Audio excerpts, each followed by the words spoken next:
యోదైవ సవితాస్మాకం ధియో ధర్మాదిగోచరాః ప్రేరయేత్ తస్యేద్భర్గః తద్వరేణ్యముపాస్మహే. శ్రీ గురుభ్యో నమః. శ్రీమాత్రే నమః. ఈటీవీ లైఫ్ ఆధ్యాత్మిక ఛానల్ పురాణ రహస్యాల కార్యక్రమానికి ప్రేక్షకులకందరికీ కూడా సాదర స్వాగతం.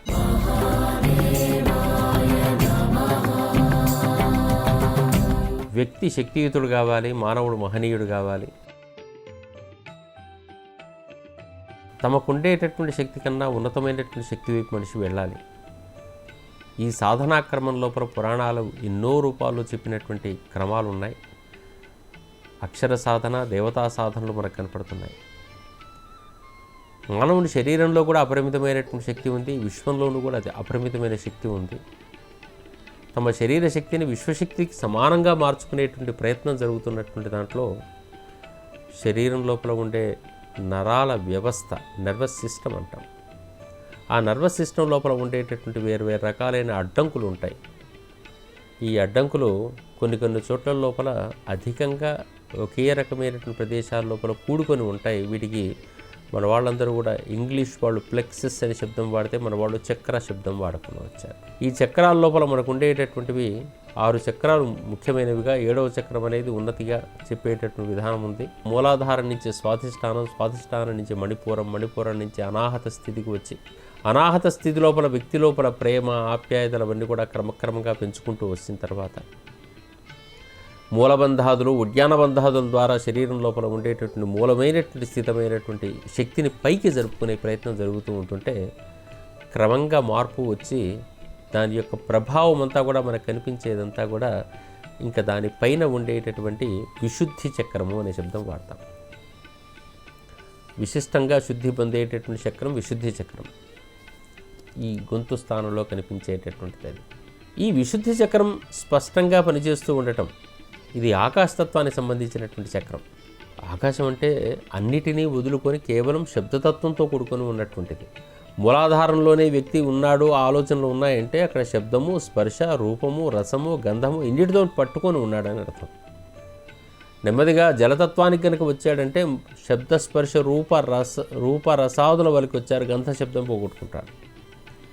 అది మణిపూరం దాకా వచ్చేసి అగ్నితత్వానికి వచ్చిందంటే శబ్దస్పర్శ రూపాలు ఉన్నాయి, రసగంధాదులు వదిలిపెడతాడు అర్థం. అంటే ఒక్కొక్క దాని మీద మమకారాలు వదిలిపెడుతూ ఉంటుంటే కానీ పైకి రాడు, లేకపోతే మూలం దగ్గరే అయిపోతాం.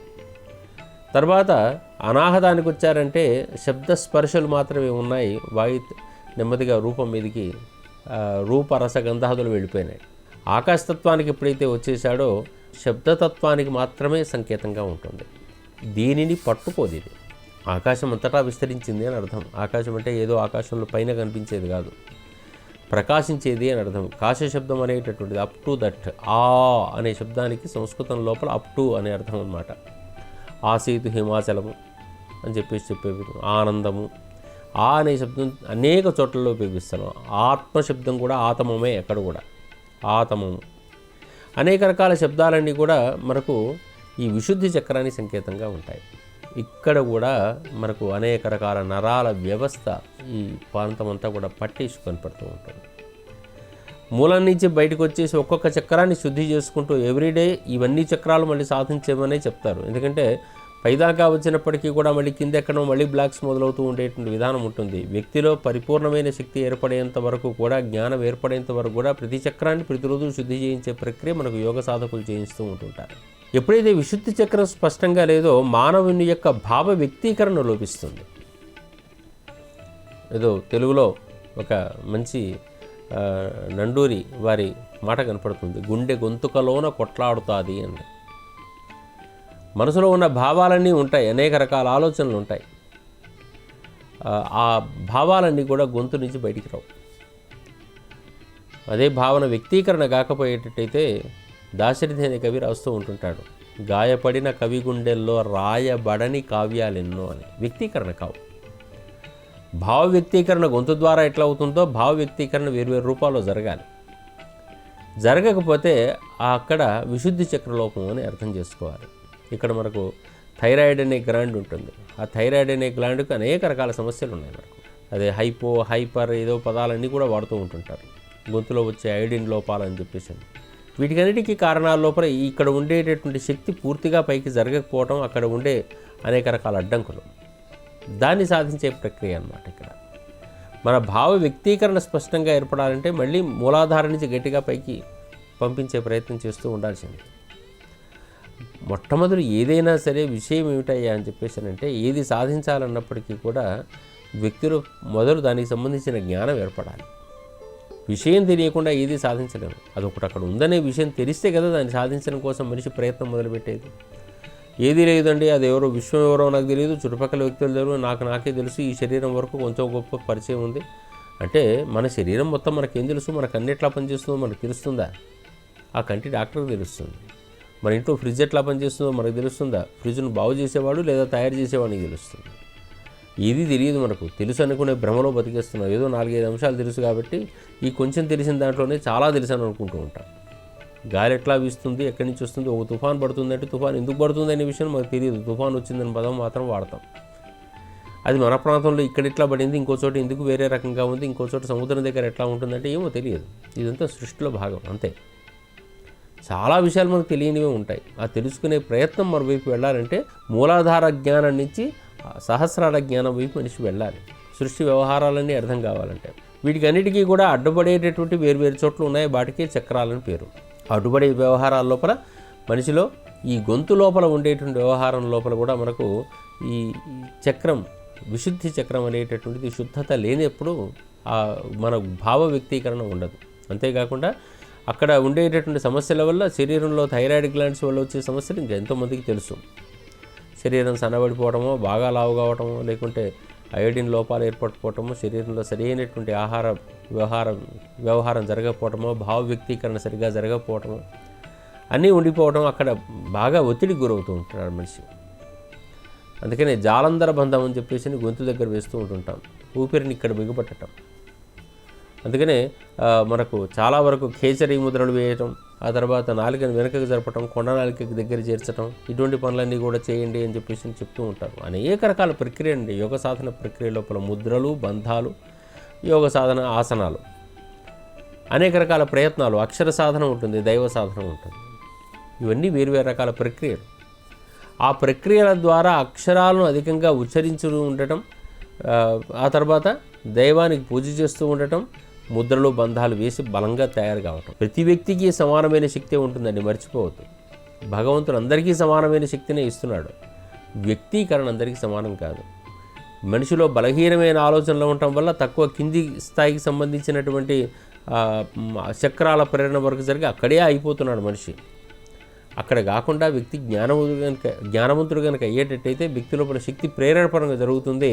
అది మూలాధారం నుంచి సహస్రాల వరకు విస్తరిస్తుంది. మార్గమధ్యంలో ఒక్కొక్క చక్రం అడ్డు లేకుండా ఉంటుందన్నమాట. అడ్డు లేకుండా ఉంటున్నప్పుడే వ్యక్తి ఉన్నతుడిగా మారిపోతూ ఉంటుంటాడు. ఆ వైపు మనిషి దృష్టి సారించాల్సిన అవసరం ఉంది. అనాహతం నుంచి వచ్చేటటువంటి శక్తి పరిపూర్ణంగా విశుద్ధిలోకి వచ్చినప్పుడు అది శుద్ధమైపోయి వ్యక్తి భావ వ్యక్తీకరణ స్పష్టంగా జరగడం, అనవసరమైన థైరాయిడ్ గ్లాండ్స్కి సంబంధించినటువంటి లోపాలు తగ్గిపోతూ ఉండేటట్టయితే వ్యక్తి ఉన్నతుడిగా మారే అవకాశం వస్తుంది. గొంతు స్థానం లోపల ఉండేటటువంటి శక్తి వల్ల ఆ గొంతు చుట్టుపక్కల ఉండేటటువంటి అనేక రకాల నరాలే కాకుండా భుజాలు, చేతులు, వీటికి సంబంధించిన శక్తి కూడా విస్తరిస్తూ వస్తుంది.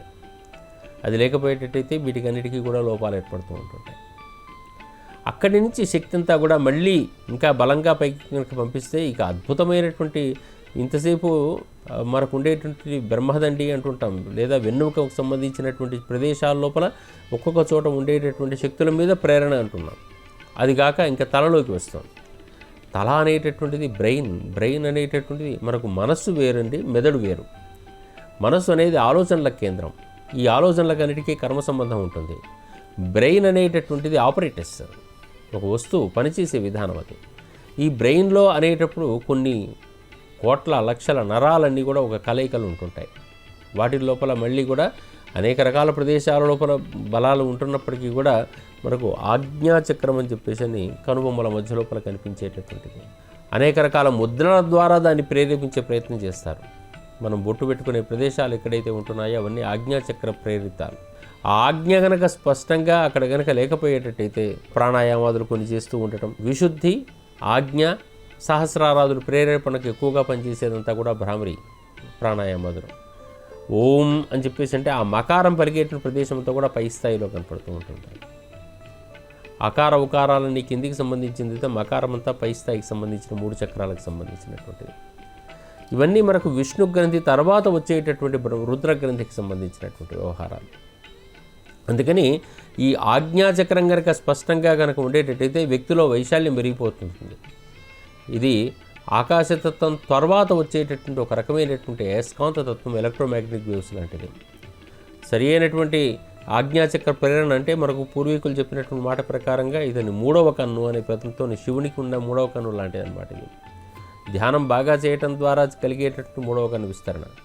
వ్యక్తిలో మూలాధారంలో మార్పు రాకుండా ఆజ్ఞాచక్రం విస్తరించింది అని చెప్పడం లోపల అది అర్థం లేని విషయం. మూలాధారం నుంచి స్వాధిష్టానం నుంచి వరుసలో వచ్చి ఆ జ్ఞాన విస్తరణ కలిగిన తర్వాత ఆజ్ఞాచక్రం విస్తరిస్తూ ఉంటుంది. ఆజ్ఞాచక్రం లోపల 3వ కన్ను తెరుచుకోవటం అంటే జ్ఞాని అవుతాడు వ్యక్తి. 3వ కన్ను తెరుచుకోగానే ఏదో అయిపోతాడని కాదు. లోకంలో, వ్యవహారంలో, సృష్టిలో ఉండేటటువంటి అద్భుతమైనటువంటి ఆత్మశక్తి వైపు దృష్టి కేంద్రీకరిస్తాడు. తన కంటి చూపుకు ఒక ప్రత్యేకమైన శక్తి వస్తుంది.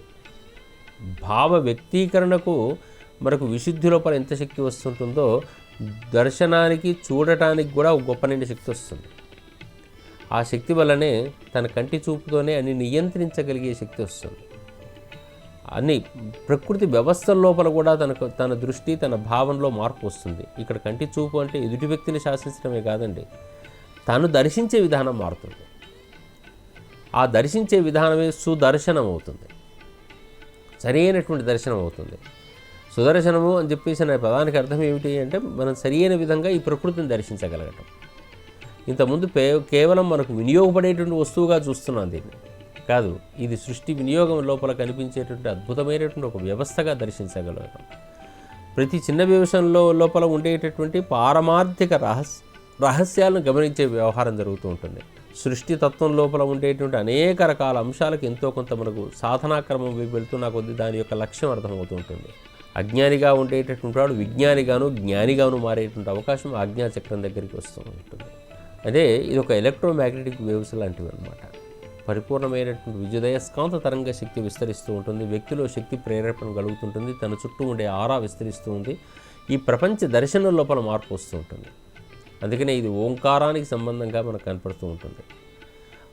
ఈ తత్వాల లోపల మనకు ఆకాశతత్వానికి సంబంధించినటువంటి హమ్ అనేటటువంటిది మనకు విశుద్ధిలో కనిపించేటట్టయితే ఆ హమ్మే మనం ఇంతకుముందు దాని ప్రేరణ కోసం చెప్పినటువంటి మాటల్లోనే ఇంతకుముందు హమ్ అనే శబ్దం అధికంగా వాడడం. సోహం అనే కొంతమంది వాడుతూ ఉంటుంటారు. సహా అనే శబ్దానికి అతడు, హమ్ అహం నేను అనే అర్థం లోపల. అదేవిధంగా హమ్ అనే శబ్దానికి రమ్మును రెండింటినీ కలిపితే హరా, హరి మొదలైన శబ్దాలు కనపడుతూ ఉంటుంటాయి. దాంట్లో అకారం, ఈకారం కూడా దానికి ఒక ప్రత్యేకమైన విశేషం ఉంటుందండి. అందుకని భారతీయమైనటువంటి ప్రతి సిలబల్ కూడా మన శరీరం లోపల ప్రేరణ కోసం వాడేటటువంటిది. అందుకని చిన్నప్పుడు పెద్దగా వాగటం, పెద్దగా గట్టిగా చెప్పటం ప్రాక్టీస్ చేస్తూ ఉంటుంటారు. మౌనంగా లోపల చదువుకోవటం కాకుండా బాహ్యంగా బాగా ఉచ్చరించి నెమ్మదిగా అది అంతరంగా మారాలి. ఆ మారే సందర్భాల్లో హకారం నుంచి ఓంకారం వైపు వెళ్ళేటటువంటిదంతా కూడా ఆజ్ఞాచక్ర సంబంధమైనటువంటి వ్యవహారంగా కనపడుతూ ఉంటుంది. ఆజ్ఞాచక్రం లోపల కనిపించేటటువంటి దాంట్లో వ్యక్తి యొక్క ఆలోచన విధానమే మారిపోతుంటుంది. పరిపూర్ణమైన చైతన్యం వైపు మనిషి దృష్టి సారిస్తూ వస్తుంటాడు. ఇంతకుముందు కనిపించే సృష్టి యొక్క ధర్మమంతా కూడా కేవలం వ్యక్తి వినియోగం కోసం ఉన్నది అనిపించే భావన నుంచి తన యొక్క భావాల్లో సృష్టి తత్వంలో, అంటే మామూలుగా ఏదైనా పిహెచ్డీ చేశారంటే డాక్టర్ ఇన్ ఫిలాసఫీ అంటారు. ఫిలాసఫీ అంటే అర్థం ఏమిటంటే సృష్టి తత్వం అని అర్థం, తత్వశాస్త్రం అది. ఆ తత్వంలో నుంచి ఒక చిన్న అంశాన్ని స్వీకరించేసి దానికి ఒక రూపాన్ని ఇచ్చాము అని అర్థం. ఇవాళ మనం సెల్ ఫోన్ వాడుతున్నామంటే ఆ సెల్ ఫోన్ తత్వం సృష్టిలో ఉంది. ఉన్నటువంటి దాని యొక్క ఆ కిరణాన్ని మన ఫోన్కు అనుసంధానం చేసుకునే అవకాశం దొరకడం అనేది అదొక మంచి డాక్టరేట్ అన్నమాట. డాక్టరైన్ నాలెడ్జ్ అని చెప్పేసి ఆ అంశాన్ని స్వీకరించిన తర్వాత దానిని మన వినియోగ క్రమంలోకి మార్చుకుంటూ వస్తాం. ఇట్లా సృష్టిలో అద్భుతాలు చాలా ఉంటాయి. విపరీతమైన అద్భుతాలే మన చుట్టూ వాడుకునేటువంటి అనేక రకాల అంశాలు. ఆ అంశాలన్నింటినీ కూడా ఒక వైజ్ఞానికంగా మార్చడం వెనక ఈ తత్వం కనపడుతూ ఉంటుంది. అదిగాక వ్యక్తి ఎందుకు వచ్చాడు ఈ లోకానికి, ఉన్నత తత్వం ఏమిటి, దేన్ని పట్టుకోవాలి, దీన్ని వదిలిపెట్టాలి, ఎంతవరకు పనిచేస్తూ ఉంటారు, ఏ అవసరాలు మనకు ఉన్నాయి, ఈ అంశం మీద దృష్టి సారించడం అనేటటువంటిదంతా కూడా దీంట్లో భాగంగా కనపడుతూ ఉంటుంది. అందుకే వ్యక్తి యొక్క పరిధి విస్తరిస్తూ వస్తుంది ఆ క్షణానికి. ఆ తర్వాత కలిగేటటువంటిది క్రమక్రమం లోపల కనిపించే విధానం అంతా కూడా సహస్రార చక్రం అంటారు. దీనికి 1000 కమలాలు 1000 దళాలు కలిగిన కమలం అని చెప్పి చెప్తూ ఉంటారు. అంటే వ్యక్తిలో పూర్తిగా విస్తరించే తత్వం ఇది సహస్రార చక్రం అంటాం. వ్యక్తిలో పరిపూర్ణమైన చైతన్యం ఏర్పడటం అంటే ఈ మూలాధారం లోపల ఉండేటటువంటి పట్టుకునే శక్తి నుంచి సహస్రారం వరకు వ్యక్తి వెళుతున్నాడంటే పూర్ణంగా ఈ సృష్టి శక్తి లోపలికి వ్యక్తి విస్తరించిపోతున్నాడని అర్థం. అసలు మనిషికి ఉండే తత్వమే విస్తరించడం కదా. ఈ లోకంలోపై కర్మబంధాలు పెట్టుకోవడం ద్వారా, ఆలోచనలు మార్చుకోవడం ద్వారా ఏదో కావాలి, సాధించాలి, నేను చేయాలి, నా వల్లనే అవుతుంది అని చెప్పేసి ఏదో అహంకార ప్రదర్శన, ఒకరిని వ్యతిరేకించడం, ఒకరిని అనుకూలించడం, రాగద్వేషాలు పెట్టుకోవడం, భయభ్రాంతులకు లోను కావడం వల్లనే నెమ్మదిగా పైనుంచి కిందికి జారాడు. ఆకాశతత్వం నుంచి కృష్ణతత్వం నుంచి నెమ్మదిగా కిందికి వచ్చేసి మూలాధార తత్వానికి వచ్చేసేసి అంత పెద్ద వికసించినటువంటి ఆకాశతత్వం నుంచి చిన్న బండబారినటువంటి భూమిలాగా మారిపోయాడు. మన భూమి ఎంత అండి ఈ లోకం లోపల, గురుత్వాకర్షణ ఎంత అండి ఈ లోకంలో. మన భూమికి ఉన్న గురుత్వాకర్షణ కన్నా సూర్యుని ఆకర్షణ ఎక్కువ కాబట్టే కదా భూమి సూర్యుని చుట్టూ తిరుగుతూ వస్తుంది. భూమి చుట్టూ సూర్యుడు తిరగట్లేదు కదా. మరి మనకన్నా గొప్ప శక్తులు విశ్వంలో చాలా గొప్పవి ఉన్నాయి. ఈ విశ్వమంతా శక్తిమయం. అసలు ఎంత శక్తిమయం అంటే అది మొత్తం శక్తి తప్ప ఇంకోటి ఏమీ లేదు. దాని లోపల నుంచి అక్కడక్కడ కొన్ని గోళాలు బయటకు వచ్చాయి. ఆ గోళాల చుట్టూ ఇతర ఉపగోళాలు తిరుగుతూ వస్తున్నాయి. పెద్ద నిబ్బిలాలు, ఎన్నో రకాల సృష్టి కేంద్రాలు, అద్భుతాలు. అసలు ఈ సృష్టిమయం చాలా వికాసం కలిగినటువంటిది. దాంట్లో మన భూమి, మనం ఉండే వ్యవహారం చాలా చాలా చిన్నది. అంత పెద్ద విశ్వం అది ఊహించలేనంటది. అది దాన్నే ఆత్మశబ్దాన్ని వాడారు మనకు. ఆత్మశబ్దం అంటే అణుమయం. ఇదంతా కూడా అణువుల లోపల శక్తి ఉంది. ఆ శబ్దాన్నే ఆతమ శబ్దంగా వాడారు. ఆతమము అన్నారు. ఆతమ అనే శబ్దం దగ్గరికి వస్తే ఆత్మ అయింది. ఆధ్యాత్మికము అనే శబ్దం వాడతాం దీన్ని. అందుకనే మూలాధారం లోపల ఉండే పూజాశక్తి నుంచి స్వాధిష్టానం, స్తోత్రం, మణిపూరానికి వచ్చేసరికి ఏమో జపము, హృదయానికి వచ్చేసరికి ధ్యానము, ఆ తర్వాత పై గ్రంథులకు వచ్చేసరికి లయం అంటుంటాం. ఈ లయం అయ్యే సందర్భంలోకి వచ్చేసరికి రుద్రగ్రంథిలోకి వచ్చేసరికి ఆత్మిక శక్తి విస్తరిస్తుంది. ఈ ఆత్మిక శక్తి అనేటప్పుడు మన వాళ్ళందరూ ఆతమము అంటే తమస్సు అంటే చీకటి, ఆ చీకటి వరకు అని చెప్పేసి. ఏ చీకటి అంటే సృష్టి మొత్తం చీకటే ఉంది. అక్కడక్కడ గోళాలు ఉన్న చోట వెలుగుతుంది. ఆ వెలిగిన ప్రదేశం కొంత దూరం విస్తరిస్తుంది. కొన్ని వేల కిలోమీటర్లు, కొన్ని లక్షల కిలోమీటర్లు అవతల. ఇంకా లేదా సృష్టి అంటే సృష్టి అంతటా ఉంది. ఈ మధ్యలో గోళాలు ఉన్నాయి. ఆ గోళాల చుట్టూ భూగోళాలు మనకు గ్రహాలు లాంటివి, గ్రహాల చుట్టూ తిరిగే ఉపగ్రహాలు లాంటివి, వాటి చుట్టూ తిరిగేవాళ్ళు, దాని మీద బరిగేవాళ్ళు, ఉండేవాళ్ళు, లేనివాళ్ళు, అనేక రకాల గోళాల్లో అనేక రకాల వ్యక్తులు ఉన్నారు. కానీ అవతల మనకు లోకంబులు, లోకేశులు, లోకస్తులు, తెగిన తుది అలోకంబకు పెంజీకటికి అవ్వల ఎవ్వడు ఏకాకృతి వెలుగంటాడు పోతన. పెంజీకటికి అవ్వల అన్నాడు. ఆ చీకటి ఏదో ఇది ఆతమము అన్నారు. అదే ఇంగ్లీష్ వాడు తీసుకున్నాడు. ఏం చేశాడంటే ఆతమ అనే శబ్దానికి ATOM అని రాసుకున్నాడు వాడు. ఆతం అన్నాడు వాడు. ఆతం అన్నాడు, మనం ఆటమ్ అని చదువుతున్నాం. అదేమో గొప్పదని చదువుతాం. ఇక్కడ ఆతమము, ఆత్మ అంటేనే ఇది మనకు తెలియదు, పనికిరాదు, ఇది ప్రేతాత్మ, భూతాత్మ అని చెప్పేసి చదువుతున్నాం. ఆత్మశబ్దము, ఆత్మశబ్దం అంటే అణువుగా వ్యక్తి మారే విధానం, అణుమయం కావటం, విస్తరించిపోవటం. వ్యక్తి మూలాధారంలో పట్టుకునేటట్టయితే ఎంతసేపటికి కూడా లోక చుట్టూ తిరుగుతూ ఉంటారు, తన చుట్టూ ఉండే పరిమితి వరకే ఉంటాడు. ఆత్మశబ్దానికి వచ్చేసరికి అణుమయంగా మారి సృష్టి మొత్తం తనగా భావన చేస్తాడు.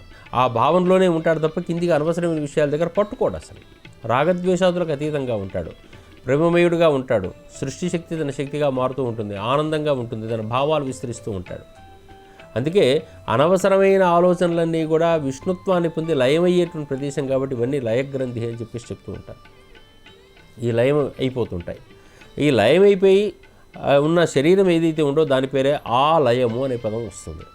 దేహో దేవాలయ ప్రోక్తో జీవో దేవ సనాతన త్యజేత్ అజ్ఞాన నిర్మాల్యం సహా అహం భావేన పూజయేత్ సోహం భావేన పూజయేత్ అన్నప్పుడు ఈ ఆలయ స్థితి కలగాలి అంటే మూలాధారం నుంచి సహస్రానం వరకు ఉండేటటువంటి ఏ శక్తి అయితే ఉంటుందో ఆ శక్తి పరిపూర్ణంగా విస్తరించి తన శక్తి విశ్వశక్తిగా ఎప్పుడైతే పరిణమితి పొందిందో, ఏ కుండలో అయితే ఉన్నటువంటి నీళ్లు ఉన్నాయో ఆ నీళ్లు పరిపూర్ణంగా శుద్ధమైపోయి నది పక్కన ఉంటున్న సందర్భం లోపల నదీ ప్రవాహానికి పక్కన ఉండేటటువంటి కుండ, ఆ నీరు ఆ కుండ ఎప్పుడు పగిలినా మళ్ళీ ఆ కుండలోకి మట్టి ఉండటం ద్వారా దానికి మళ్ళీ పుట్టుక అనేటటువంటి వ్యవహారం లేకుండా ఎప్పుడైతే ఉంటుందో, దాంట్లో సెడిమెంట్ ఉంటే మళ్ళీ ఆ సెడిమెంట్స్ వల్ల లేదా దాంట్లో రంగు ఉన్నా ఇంకేదైనా ఉన్నా లేదా ఆయిలీ నేచర్ ఉన్నా కానీ మళ్ళీ దానికి పుట్టుక అనేది ఏర్పడాలి, మళ్ళీ ఒక కొత్త కొండ వెతుక్కోవాలి. కానీ అటువంటి కొండ అవసరం లేనటువంటి స్థితి ఎప్పుడు కలగాలంటే లోపల శుద్ధత పెరగాలి. అందుకనే విశుద్ధి, ఆజ్ఞ, సహస్రారం లోపల అశుద్ధత పెరుగుతూ వస్తుంది. ఆ శుద్ధత పెరిగిన సందర్భంలో ఆలోచన క్రమం మారుతుంది, భావ వ్యక్తీకరణ సులువుగా ఉంటుంది, ప్రశాంత స్థితికి వస్తుంది, అనవసరంగా స్పందన ఉండదు. అప్పుడు హృదయ స్పందన తగ్గిపోతూ వస్తుంది, అనవసరమైన స్పందన ఉండదు. ప్రతి చోట పట్టుకోవాలి, అక్కడ చూడగానే భయం, ఆరాటం, కోపం, తీవ్రత, వ్యతిరేకత ఇవన్నీ ఏమీ ఉండవు. అన్నిటినీ ప్రశాంతంగా చూడగలుగుతాం.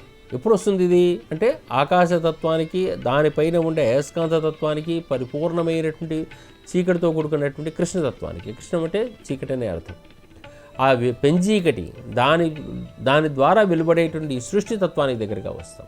అందుకే మనిషి విస్తరించాలి, మనిషి శక్తివంతుడు కావాలి, మనిషి మహనీయుడు కావాలి అనుకుంటున్నప్పుడు ఈ లోక వ్యవహారంతో కూడుకున్నటువంటి బలహీనమైన ఆలోచనల నుంచి అత్యంత ఉత్తమమైనటువంటి సృష్టి శక్తికి మనం మారాలి. అనేక రకాల విజ్ఞానాలకు మూలమైనటువంటి జ్ఞానం దగ్గరికి వెళ్ళాలి. ఈ లోకంలో కనిపించేదంతా విజ్ఞానం అంటాం, చేసే పనంతా విజ్ఞాన సంబంధమైంది. విజ్ఞానానికి మూలమైనటువంటి జ్ఞానం, దాంట్లో అద్భుతమైన శక్తులు ఉన్నాయి. అసలు జ్ఞానం అనేది ఒక్కటే సాధనంగా ఆలోచించి అనవసరమైన క్రియలకు దూరంగా ఉండాలంటే సాధనా క్రమం తప్పనిసరి. అందరిలోనూ ఉండే మూలాధారం నుంచి సహస్రారం దాకా వ్యక్తి విస్తరించకపోతే సాధ్యం కాదు. అందుకని ఆ సాధనాక్రమం లోపల మనము విస్తరించి మనిషి మహనీయుడు కావాలి అనుకునేటప్పుడు ఈ శరీరం భగవంతుడు ఉపయోగించుకునే ఒక ఛానల్గా మారాలంటే, భగవంతుడు ఉపయోగించుకునే ఒక కార్లాగా మారాలనుకునేటట్టయితే, మళ్ళీ కర్మబంధాలు లేకుండా ఉండాలనుకునేటట్టయితే తప్పనిసరిగా వ్యక్తి యొక్క ధోరణి మార్పు రావాలి. దానికి సాధనాక్రమం తప్పనిసరి. అనేక రకాల మార్గాలు పురాణాలు చెప్తూ వస్తున్నాయి. ఆ పురాణాలు చెప్పినటువంటి మార్గాల్లో మనం అనుసరిస్తూ మూలాధారం నుంచి ఆత్మశక్తితోని మనకు పరిపూర్ణంగా ఒక్కొక్క చక్రాన్ని దాటి సహస్రాన్ని వరకు విస్తరిద్దాం. ఈ దేహాన్ని పరిపూర్ణంగా పవిత్రం చేసుకుందాం. అందరం ఆ మార్గంలో వెళ్దామని చెప్పేసి భావన చేస్తూ స్వస్తి, సెలవు. ఈ కార్యక్రమాన్ని తిరిగి చూడాలనుకుంటే www.youtube.com/@ETV Life Spiritual లో చూడవచ్చు.